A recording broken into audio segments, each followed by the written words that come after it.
गौरी जी बोलेली महादेव से सुनिए शिव शंकर।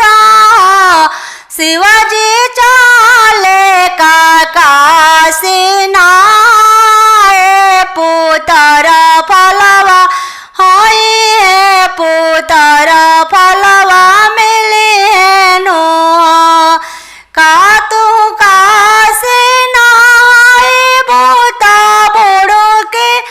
लगाए बोनु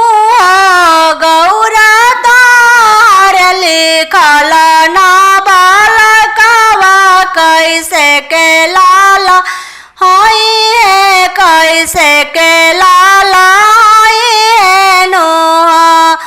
सूतल में रहने मालिया सपनवाए का देखन सपनवाए का देखा लिया शिवजी सपना के करीना विचार सपना हम देखला सपना हम देखला देखन में उजारा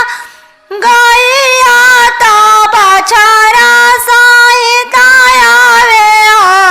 शिवजी देखनी में पियारा पीताम्बर में पंडित बलात में पथिया ले हो शिवजी देखली में चौका पूरा वल कलश रखावला शिवजी कलश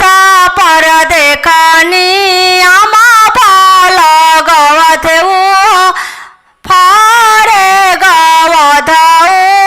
फारेला उजर गैया लक्ष्मी आई बछड़ा के साथ अइली गौरा पियर पीताम्बर में पंडितवा तावा में पोथी ले गौरा स्वयं नारायण आंगनवा में अइलन आंगनवा में अइलन गौरा देखलो में चौका पूरा वल आंगनवा में कलशा न गौरा कलशा तार सिंदूर तयवरु सिंदूरवा गौरा मावा गवध फल फारे ताऊ बालकावा बालकावा गैया के गोबरा मांगाइला अंगनाले पाइना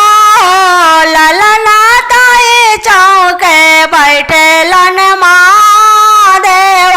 संग में